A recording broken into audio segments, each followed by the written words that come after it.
18ஆம் படி கருப்பசாமியை போற்றி. என் அன்பின் தங்கமே, இப்பொழுது இந்த கருப்பன் உன்னிடத்தில் ஒரு விஷயத்தை சொல்வதற்குத்தான் வந்து இருக்கின்றேன். நீயோ குழம்பி போய் பதற்றமான சூழ்நிலையை தான் மனதோடு வைத்துக்கொண்டு இருக்கின்றாய். என்ன தேவை என்பதை தாண்டி என்ன நடக்கும் என்ற சூழ்நிலைக்கு உள்ளே சென்று கொண்டு இருக்கின்றாய். இதோ நீ காத்திருந்த காலங்கள் எல்லாம் முடிவடைந்து விட்டது. இனி என் பிள்ளைகள் யாருக்காகவும் எதற்காகவும் இங்கு காத்திருக்க வேண்டிய அவசியமே இல்லை. நீ யாருக்காக இங்கு காத்திருந்தாயோ அவரையே உன்னை தேடி வரும் சூழ்நிலையை உருவாக்கி விட்டேன். என் பிள்ளை, உன் சூழ்நிலை எனக்கு புரிந்து விட்டது. இத்துணை காலமாக என் வாழ்க்கை வீணாகி விட்டதோ என்று யோசிக்கிறாயா? யார் சொன்னது? உன் வாழ்க்கையின் தொடக்கத்தை அல்லவா நான் தொடங்கி வைத்து இருக்கின்றேன். உனக்கான சந்தோஷத்தை அல்லவா வாரி வழங்க வந்து இருக்கின்றேன். அப்படி இருக்கும்போது யாருமில்லை என்று யோசிப்பதை விட, யார் இருந்தாலும் இல்லாவிட்டாலும் எனக்காக என் கருப்பண்ணசாமி, என் 18ஆம் படி கருப்பன் என்னை நோக்கி வந்து கொண்டு இருக்கின்றான் என்பதில் உன் உள்ளத்தை தெளிவாக வை என் பிள்ளையே.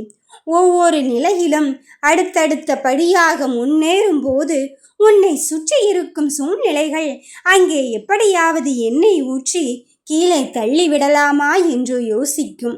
ஆனால் அதற்கு நீ சிறிதளவேனும் வழி கொடுத்து விடாதே. ஏனென்றால் நீ அங்கு சற்று யாருடைய பக்கமாவது மனது சாய்ந்து விட்டால் உன் திட்டத்தை புரிந்து கொண்டு, உன் திட்டத்தை அறிந்து கொண்டு உன்னை கீழே தள்ளிவிடலாம் என்றல்லவா யோசிப்பார்கள். ஆனால் அதற்கு இந்த அப்பன் இடம் கொடுக்க மாட்டேன். அதற்காகத்தான் இந்த சூழ்நிலையை உனக்கு உருவாக்கி இருக்கின்றேன். யார் கெட்டவர்கள் யார் நல்லவர்கள் என்பதை உனக்கு புரிய வைக்கும் இந்த நேரத்தில்தான் உனக்காக இங்கு யார் ஒருவர் வருவார்களோ என்று யோசித்த நிலையில் அவரே உன்னை தேடி வரும் சூழ்நிலையைத்தான் இந்த கருப்பண்ணசாமி உருவாக்கி இருக்கிறேன். என் பிள்ளைகளுக்கு யார் ஒருவர் நல்லது செய்வார்களோ, என் பிள்ளைகளுக்கு யார் ஒருவர் நன்மையை மட்டும் இங்கு கூறுவார்களோ அவர்களை மட்டும்தான் உன்னிடத்தில் அனுமதிப்பேன் என்று சொல்லி இருக்கிறேன் அல்லவா? அந்த சத்தியத்தின் உண்மையை இப்பொழுது உனக்காக செயல்படுத்த வந்திருக்கின்றேன். யாருமில்லை என்ற நிலையை தாண்டி அவர்கள் உன்னை தேடி வரும் காலத்தின் கட்டாயத்தின்படி உனக்காக உருவாக்கி இருக்கிறேன் என் தங்கமே. நீ நினைத்த காரியம் கைகூடத்தான் போகிறது.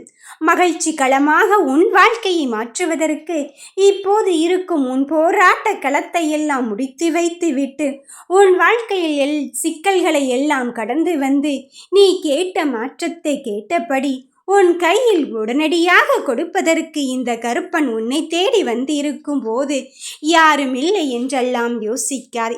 எத்தனையோ காலங்களில் இங்கு கடந்து வந்து விட்டாய்.